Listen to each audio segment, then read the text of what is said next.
염려는 상황이 바뀌어도 쉽게 사라지지 않는 인간의 습관입니다. 혹시 여러분 이런 경험을 하신 바가 있습니까? 이 사업이 잘 되어도 언제 무너지지 않을까 하는 걱정입니다. 자녀가 잘 커도 이 아이가 앞으로 잘 성장할까 하는 두려움입니다. 건강 진단 후 건강 상태가 좋다는 결과지를 받고도 언제 또 질병이 찾아오는 건 아닌가 하는 불안 등입니다. 남녀노소 신분의 귀천을 막론하고 우리는 무언가에 대해서 끊임없이 염려하며 살아가는 존재입니다. 남학신 장사와 집신 장사를 하는 두 아들을 둔 어머니의 이야기를 우리는 잘 알고 있습니다. 그의 어머니가 비가 오면 집신 장사를 하는 아들을 염려하고 비가 오지 않으면 남학신 장사를 하는 아들을 염려하는 그 염려, 그 이야기, 그 삶의 이야기는 우리의 모습을 잘 표현해 주고 있습니다.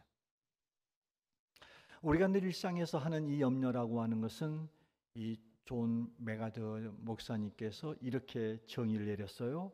사람들이 가장 좋아하는 소일거리다.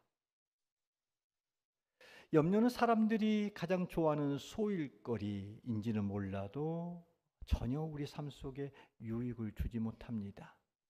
그래서 오늘 본 말씀에 보면 예수님께서 4번에 걸쳐서 25절, 27절, 38절, 34절에 걸쳐서 염려하지 말라 이렇게 말씀합니다.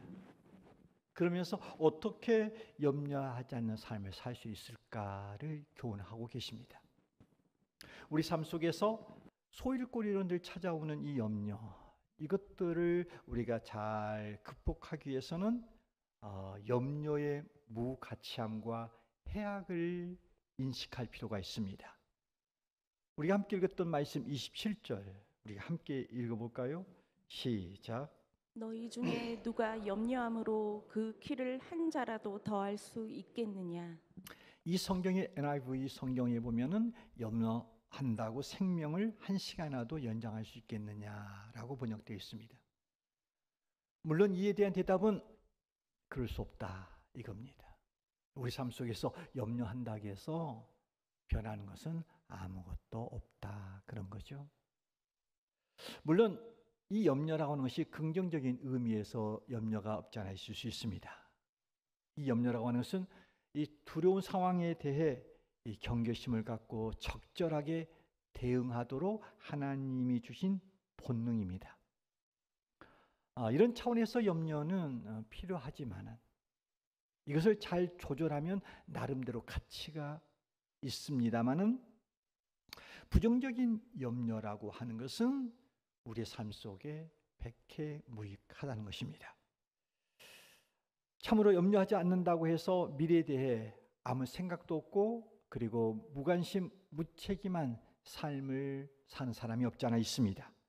이런 사람은 오늘 우리가 본문에서 말하는 염려하지 말라라고 하는 이 본문의 의미를 잘못 이해하는 자입니다. 주님이 염려하지 말라고 하신 것은 이제 우리의 책임이나 통제 밖의 일들에 대해서 내 마음이 나눠지고 쪼개질 정도로 신경 써서는 안 되는 것을 의미합니다. 염려라고 하는 단어는 메리나오라고 하는 단어를 쓰는데 이것이 마음이 나누어져서 산란하다 그런 뜻입니다.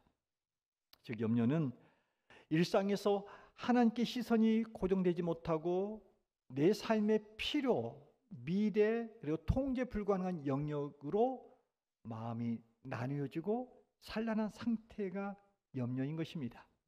곧 우리 일상에서 키가 작은 사람이 키를 키우는 문제, 생명의 문제, 장래 문제, 의식주 같은 것 이런 것들은 다 주님의 영역입니다. 주님의 관할 영역입니다. 그런데 이런 주님의 관할 영역 아래 있는 것에 대해서 지나치게 집중한 나머지 고통을 받고 마음이 나눠지고 쪼개지는 상태, 이게 바로 염려입니다. 이런 부정적인 염려는 가치가 없습니다. 그래서 어떤 사람은 이렇게 말합니다. 염려는 흔들리는 의자와 같다. 그것은 무언가 할 일을 만들어 주지만 우리를 아무 곳에도 데려가 주지 못한다. 다시 말하면 우리가 부가치한 부정적인 염려를 늘 한다고 해서 우리 삶 속에 그것이 발전되거나 진보되거나 개선되는 일은 없다, 이 말입니다. 도리어 이 부정적인 염려는 무가치할 뿐 아니라 우리의 삶에 해로움을 주는 참으로 부정적인 하나의 감정입니다. 그러면 염려가 주는 해악, 염려를 우리가 안고 살 때 오는 어려움의 문제가 뭔가? 그 첫 번째는 오늘의 삶을 누리며 이게 긍정적이고 건설적인 일을 할 수 있는 시간을 빼앗는다는 것입니다. 어느 심리학자는 말했습니다. 우리가 염려하는 것의 90% 이상은 실제로 일어나지 않는 것들이다. 결국 우리가 하는 염려는 허상의 에너지를 낭비하는 행위이자 내일의 짐을 이렇게 오늘로 끌어들이는 행위라는 겁니다.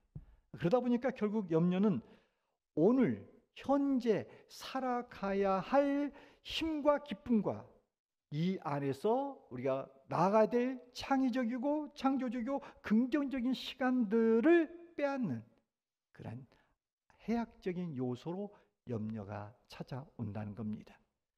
그래서 주님께서 우리에게 말씀하셨죠. 34절을 보면 이렇게 말씀하셨습니다. 함께 읽어볼까요? 시작. 그러므로 내일 일을 위하여 염려하지 말라. 내일 일은 내일이 염려할 것이요 한날의 괴로움은 그날로 족하니라.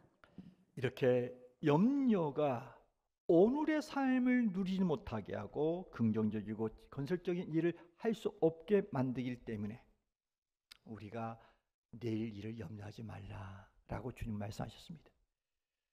또 하나 우리가 이 염려를 하게 될 때 가져오는 두 번째 하나 해악이 뭐냐면 우리의 시각을 흐리게 만들고 그리고 참된 현실을 바라보지 못하게 한다는 것입니다. 저는 가끔 이 교회 앞에 있는 저 천덕봉 밑에 있는 이 장동리 또 도림리에 짙은 안개가 낀 모습을 볼 때가 있습니다. 여러분, 안개라고 하는 것은 공기 중에 떠 있는 작은 물방울들의 집합체입니다. 그런데 수많은 사람들의 눈을 가리고 때로는 자동차를 멈추게 만들고 심지어 비행기를 이륙하지 못하는 두터운 안개조차도 실제로 이것들을 집약해서 모아서 짜보면 불과 몇 리터의 물밖에 안 된다고 합니다. 안개와 같은 염려. 염려는 안개와 같아서 우리의 마음을 짓누르고 앞을 못 보게 만들고 삶의 걸음을 멈추게 하지만 실제로 염려는 아무 힘도 없는 아주 작은 문제에 불과한 것입니다. 아무리 시야를 가리는 이 두터운 안개가 할지라도 그 안개는 햇빛이 나면 순식간에 사라지게 되어 있습니다. 우리 속에 염려가 가득 메워 있다 하더라도 정말 그 염려를 주께 맡기거나 아니면 햇빛 같은 주의 역사가 우리 가운데 임하게 되어지면 그 염려했던 것들은 삽시간에 떠나버리고 우리에게 마음의 평강을 가져다 줍니다. 더 나아가서 이 염려의 해악은 우리의 건강을 해치게 만듭니다. 우리가 worry라고 하는 영어의 이 염려는 뜻이 물어뜯다 하는 뜻이 있습니다. 우리가 염려하면 엔돌핀이 줄어들고 두통이 일고 위장장애에 이르고 불멸에 취하게 됩니다. 의학적으로 위장장애의 약 80%가 염려로부터 비롯된다라고 말합니다. 그래서 어떤 심리학자는 말해 이 염려는 느린 자살이다라고 규명했습니다. 뿐만 아니라 이 염려라고 하는 것은 우리의 영적인 무력증을 가져다 줍니다. 누가복음 21장 34절에서 그래서 주님이 이렇게 우리에게 경고합니다. 함께 말씀을 읽어볼까요? 시작. 너희는 스스로 조심하라. 그렇지 않으면 방탕함과 술 취함과 생활의 염려로 마음이 둔하여지고. 생활 속에 가졌던 염려가 우리의 마음을 둔화시킨다. 그래서 둔하다 하는 이야기는 감각을 상실하다, 그 뜻입니다. 우리가 삶 속에서 살면서 계속적인 염려를 하다 보면 영적인 무기력증에 빠지게 되어집니다. 그러므로 우리가 이 염려의 덫에 빠지지 않기 위해서는 염려가 얼마나 무가치하고 해로운가를 인식해야 됩니다. 그런데 염려의 해악을 인식하는 것은 염려를 극복하기 위한 하나의 첫걸음에 불과합니다. 좀 더 구체적으로 성경에서는 우리가 염려를 극복하기 위해서는 어떻게 해야 될 것인가를 오늘 말씀해 주고 있는데, 그 첫 번째는 염려 가운데 있을 때 우리는 하나님 아버지의 돌보심을 신뢰해야 한다는 겁니다. 그 말씀이 26절에 기록되어 있지 않습니까? 함께 읽어볼까요? 시작. 공중의 새를 보라. 심지도 않고 거두지도 않고 창고에 모아들이지도 아니하되 너희 하늘 아버지께서 기르시나니 너희는 이것들보다 귀하지 아니하냐. 우리는 여기서 섬세하게 우리를 기르시고 우리를 돌보시는 하늘에 계신 아버지가 계심을 알게 되어집니다. 우리는 일상에서 늘 의식주 문제로 인해서 염려하게 됩니다. 그런데 주님이 우리에게 비유로 말씀하십니다. 공중의 새를 보라. 그들은 심지도 않고 곳간에 모아들이지도 않지만 하늘의 아버지께서 먹이신다라고 말씀하고 있습니다. 하물며 하나님의 형상으로 지음받은 우리, 예수 그리스도의 핏값으로 사신 바 된 우리, 이 우리를 어찌 하늘의 아버지께서 돌보지 않겠느냐라고 묻습니다. 하늘의 아버지께서는 단순히 먼 곳에서 우리의 형편과 처지만 바라보는 분이 아니라 우리의 필요를 아시고 매일의 양식을 준비하고 계시는 분이십니다. 그러면서 오늘 말씀 25절에서는 이렇게 우리에게 말씀합니다. 25절 함께 읽어볼까요? 시작. 목숨이 음식보다 중하지 아니하며 몸이 의복보다 중하지 아니하냐. 이 말씀에서 하늘의 아버지께서 우리에게 주신 바가 있다는 겁니다. 뭘 주셨냐? 목숨을 주셨다는 겁니다. 그리고 몸을 주셨다는 겁니다. 그러니까 하나님께서 우리의 몸과 그리고 우리의 목숨을 주셨단다면 이것들을 지키고 보살필 먹을 것, 입을 것, 이걸 주지 않겠느냐 하는 겁니다. 주님의 말씀의 의도는 우리에게 가장 중요한 것, 본질적인 것을 주신 그 하나님께서 그보다 덜한 것들을 공급하지 않겠느냐라는 말입니다. 여러분 그렇지 않습니까? 우리는 때때로 내가 어떻게 살아갈까 걱정하며 그것들을 해결하고 애쓰고자 노력합니다.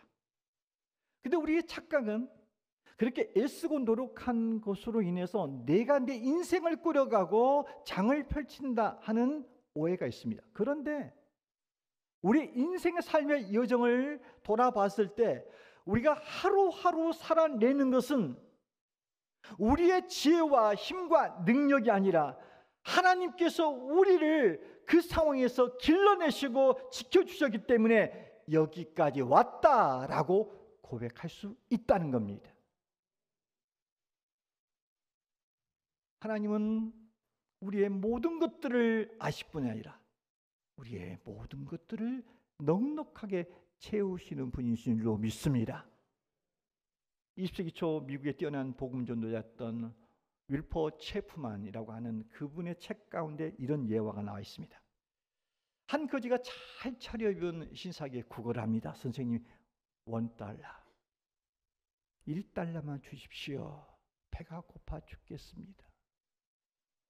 거지가 이렇게 말하고 나서 왠지 느낌이 이상해서 노신사의 얼굴을 쳐다보다 깜짝 놀랍니다. 그 신사는 다름 아닌 자기 아버지였기 때문입니다. 거지는 너무나 놀라서 뒷걸음을 쳤습니다. 이제서야 아버지도 그 거지가 자신이 잃어버렸던 아들인 것을 알게 되십니다. 아들, 아니 내가 여기 있었구나. 18년이나 널 찾아다녔는데 오늘에야 찾았다. 아들, 1달러가 뭐니? 얘야, 내가 가지고 있는 모든 것이 내 것이란다. 그러면서 아버지는 아들의 목을 껴안고 감격하며 다시 찾은 아들을 집으로 데려와서 그 아들에게 1달러를 원했던 그 아들에게 자기 소유 모든 것들을 줬다는 겁니다. 이것이 곧 하늘의 아버지의 모습입니다. 사도 바울은 로마서 8장 28절에서 이렇게 말씀하셨지요. 함께 읽어볼까요? 시작. 자기 아들을 아끼지 아니하시고 우리 모든 사람을 위하여 내주시니가 어찌 그 아들과 함께 모든 것을 우리에게 주시지 아니하겠느냐. 여러분, 이 약속의 말씀 믿습니까? 독생자 예수 그리스도, 그분을 우리를 살리고자 이 땅에 풍성한 삶을 살도록 그 하나밖에 없는 독생자를 우리에게 내어주셨던 하늘에 계신 우리 아버지, 그 아버지가 어찌 그 외 것들을 주지 않겠느냐 하는 겁니다. 우리에게 보배로운 예수 그리스도를 그 주신 분이 그 보배를 감사하고 상잣각을 주는 것은 일도 아닌 겁니다. 여러분, 하늘에 계신 우리 아버지는 후하고 관대하신 우리 아버지십니다. 그러므로 여러분, 살면서 무엇 때문에 염려하십니까? 불투명한 미래, 건강의 문제, 취직 문제, 결혼 문제, 자식 문제. 여러분, 그 염려 때문에 걱정하고 마음이 나눠져서 주저하고 힘들어하는 우리를 향하여 주님 말씀하십니다. 믿음이 작은 자들아, 믿음이 작은 자들아. 여러분, 불신자, 믿지 않는 사람들에게는 하늘의 아버지가 없기에 그들은 염려가 자연스럽지만 우리는 그의 자녀입니다. 그러기에 우리에게서 염려는 우리의 신분에 맞지 않습니다. 그러므로 여러분, 염려가 있을 때마다 우리들의 아버지, 하늘에 계신 우리 아버지, 그 아버지를 기억하시길 바랍니다. 그리고 우리를 때를 따라 돕는 은혜와 피로를 채우시고 넉넉하게 주시고 풍요롭게 하신 그 하늘에 계신 하나님, 그 하나님을 신뢰하며 염려가 있을 때마다 그 하나님을 인식하고 그 아버지 앞에 나오시기를 주의 이름으로 축원합니다. 두 번째, 우리가 염려를 극복할 수 있는 지혜가 또 뭐 있냐? 우리의 인생의 가치관을 바꾸는 겁니다. 먼저 그 나라와 그 의를 구하는 삶을 살아가는 겁니다. 33절이 그걸 말씀하고 있죠. 함께 읽어볼까요? 시작. 그런즉 너희는 먼저 그의 나라와 그의 의를 구하라. 그리하면 이 모든 것을 너희에게 더하시리라. 여러분, 이 말씀 우리에게 쉽게 피부적으로 안 닿습니다. 왜냐하면 우리 일상에서 먼저 그 나라와 그 의를 구하는 삶을 살지 않습니다. 우리 삶은 나의 세계, 내 중심의 삶을 살아온 우리에게 이 메시지는 매우 도전적입니다. 이 말씀에서 먼저 이렇게 말합니다. 이 먼저라고 하는 단어는 삶의 우선순위 첫 번째, 이걸 말합니다. 예수님은 우리 삶의 우선순위, 삶에 있어서 무엇을 먼저 할 것인가를 첫 번째 그의 나라에 두라는 겁니다. 그의 나라. 여기서 그의 나라는 하나님의 나라입니다. 그런데 하나님 나라가 어디 있습니까? 물론 무형적인 영적인 하나님 나라는 존재합니다. 우리가 다 영화롭게 들림받아 하나님 앞에 갔을 때 하나님이 계시는 그 나라는 영역적으로 존재합니다. 그런데 우리가 살고 있는 이 땅 위에서 하나님의 나라는 눈에 보이지 않습니다. 이것은 영역이 아니라 하나님의 다스림, 하나님의 통치의 영역을 하나님의 나라다, 이렇게 말합니다. 그러기에 우리가 그의 나라를 구한다 하는 말은 하나님의 다스림과 통치하심이 현재 가운데, 현실 가운데 이루어지기를 소망하며 기대하는 삶입니다. 그러니까 우리의 삶에 있어서 어떤 가치관을 살아야 되냐면 하나님의 나라를 이루고자 하는 겁니다.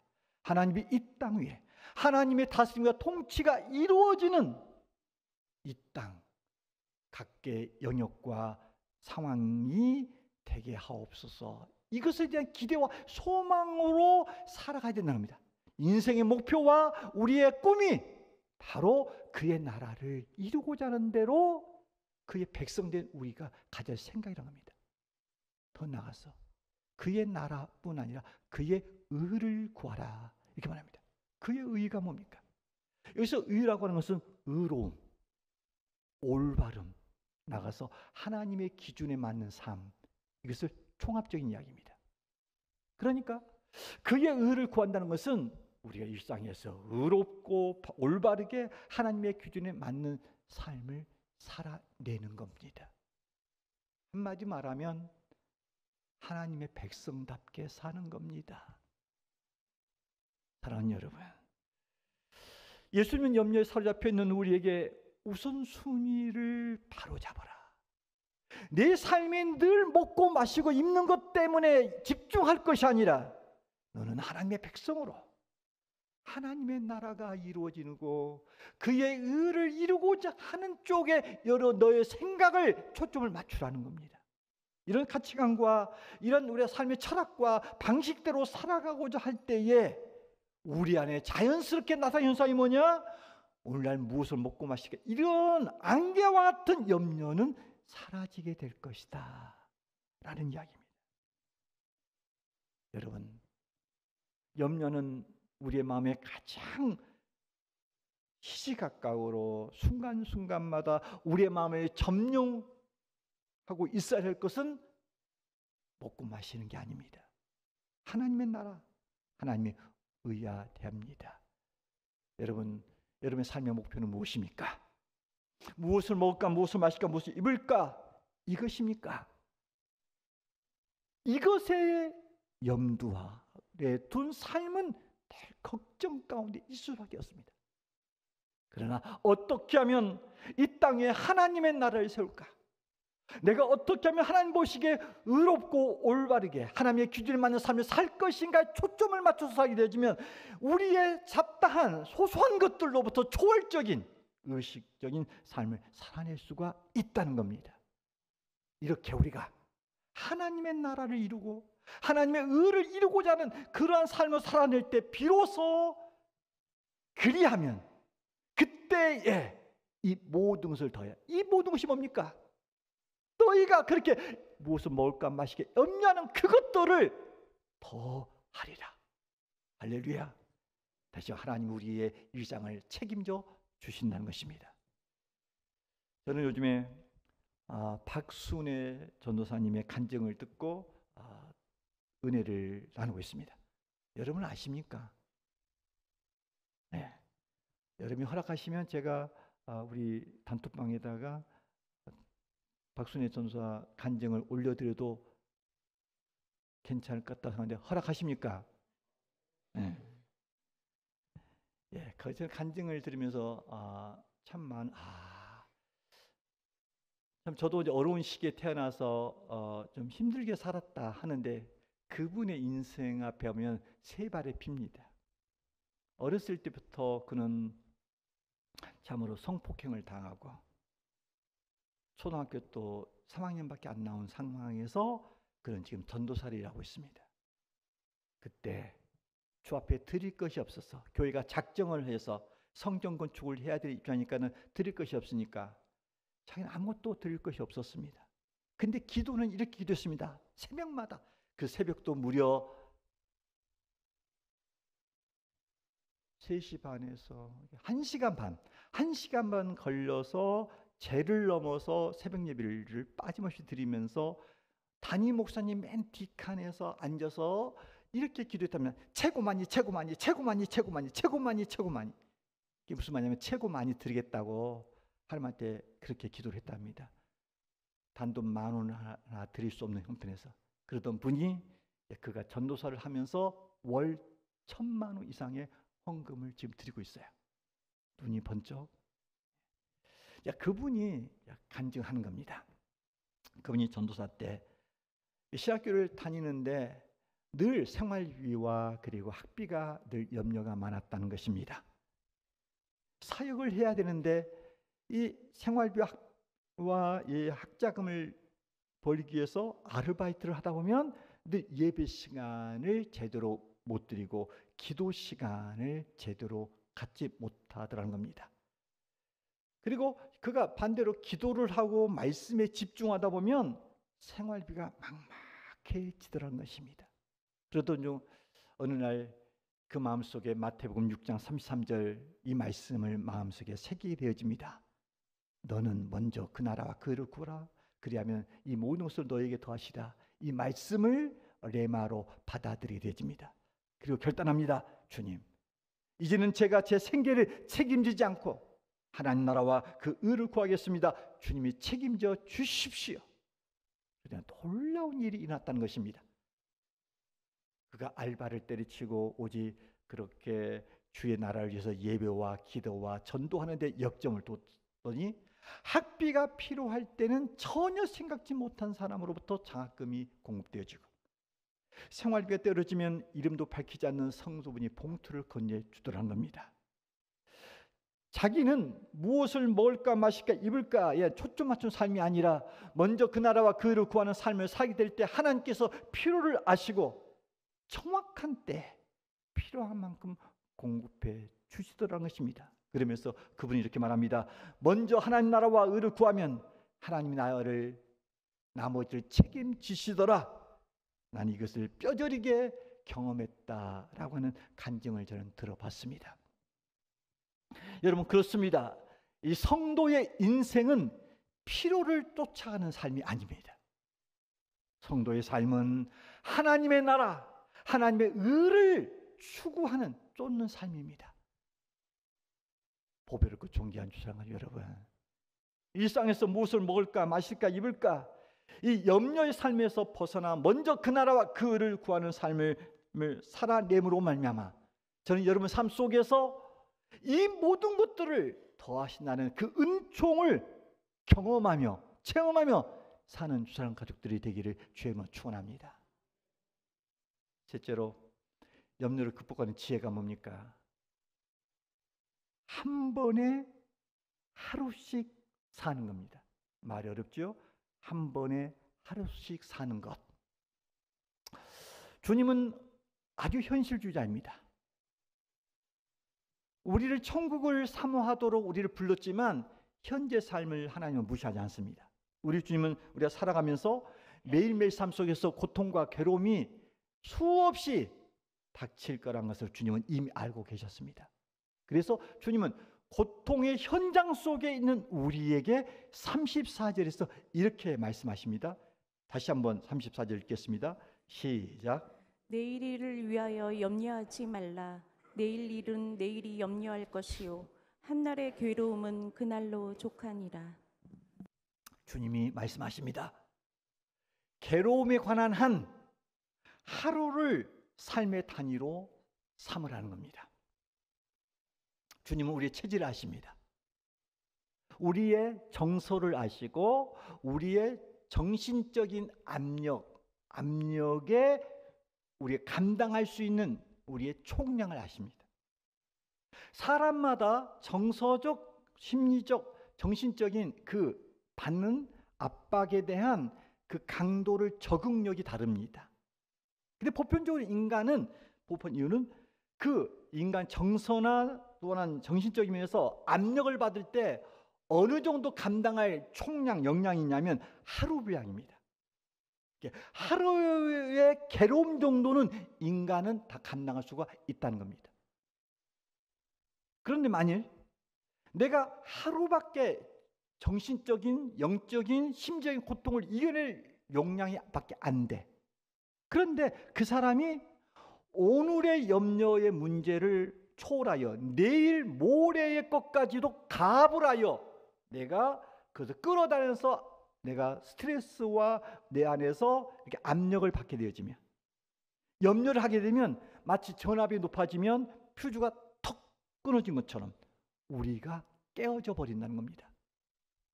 그러기에 주님은 우리의 형편과 처지를 아시기에 우리에게 말씀하십니다. 내일 염려는 내일 하라는 겁니다. 오늘에 감당해야 될 몫만 감당하라는 겁니다. 근데 우리의 염려의 고민이 뭡니까? 가부를 해와서 염려를 하고 산다는 겁니다. 일어나지 않는 일들을 미리 당겨서 내가 감당할 수 있는 총량 위에다 자꾸 업을 시키니까 이게 사람이 거기서 번아웃, 탈진과 쓰러짐으로 나타난다는 것입니다. 이전에 미국의 윌로이 크릭 이 담임 목회자였던 빌 하이브리스 목사님이 담임 목사로 사역할 때 그가 목회를 하기 전에 아버지를 도왔습니다. 한 번은 아버지의 사업을 도는데 아버지가 경영하는 그 사업장에 트럭에 짐이 잔뜩 실어서 온 겁니다. 그러니까 빌이 보기에 이거 너무나 짐이 많은 거예요.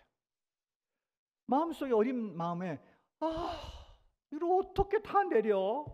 기가 막히고 코가 막히고 마음이 산란해져서 불평스럽게 아버지께 말했습니다. 아버지, 아니 어떻게 이 많은 것을 다 내려요? 그랬더니 아버지가 전혀 미동도 않고 빌, 한 번에 하나씩만 내리면 돼. 이해가 안 되세요? 많은 짐이 있지만 그 짐을 옮기는 데는 한꺼번에 옮길 수가 없다는 겁니다. 옮길 수 있는 방법입니까? 하나씩만 내리면 끝이 보인다는 겁니다. 이게 삶의 지혜입니다. 아무리 많은 것들이 몰려와도 우리 삶 속에 염려가 많은 것 같지만 그 염려를 한 번에 모든 것들을 다 처리하려고 할 때에 우리는 심리적, 정서적으로 우리가 너무나 큰 고통을 당합니다.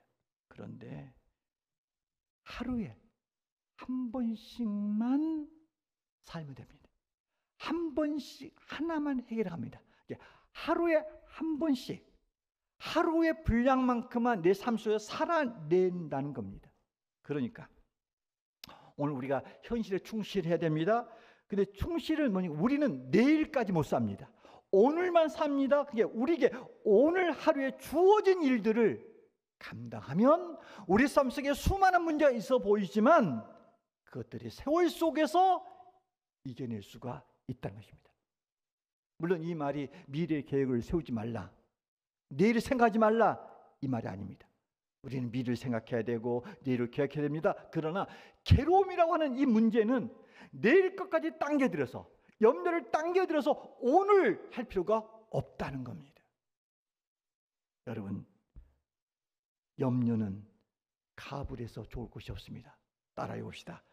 염려는 가불하지 말자. 가불하지 말자. 그렇습니다. 우리는 실제로 일어나지 않는 일로 염려할 때가 많습니다. 다시 말해서 가불된 염려는 있지도 않은 일 때문에 여기에 시간과 에너지와 정석 역량을 낭비하는 바보짓입니다.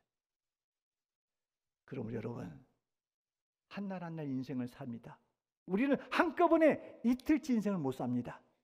하루를 삽니다. 그러므로 한 번에 하루를 살고자 있으시길 바랍니다.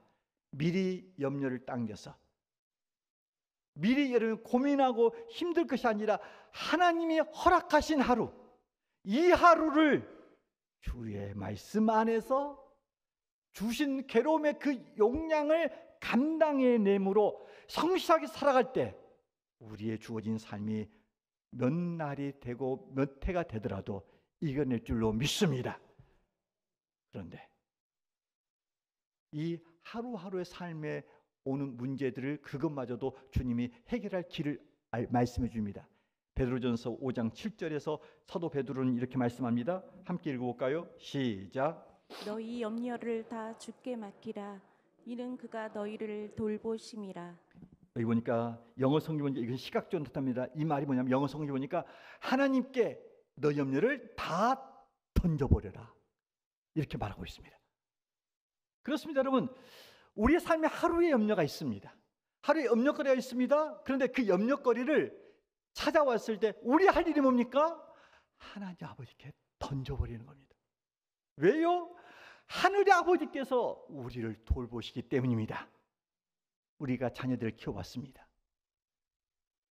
자녀들이 여러 가지의 그 물건들을 자기가 움켜쥐고 들고 가려고 할 때 자기의 힘으로 도저히 감당 안 되면 어떻게 합니까? 옆에 있는 아빠한테 아빠 이거 알아서 해 하고 짐을 놓고 그냥 자기는 빈손으로 가버립니다. 왜 아이가 그렇게 물건을 놓고 자기 갈 길을 종종거리며 갑니까? 아버지가 이걸 해결해 줄 줄 알기 때문입니다. 우리도 그렇습니다. 우리는 하늘에 계신 아버지를 모신 그의 자녀들입니다. 근데 일상을 살면서 우리는 염려할 일이 많습니다. 그런데 그 염려를 내가 부여잡고 그것들을 어떻게 해보려고 하다가 지치기도 하고 힘들어집니다. 그런데 성경은 합니다. 염려를 주께 맡기라고.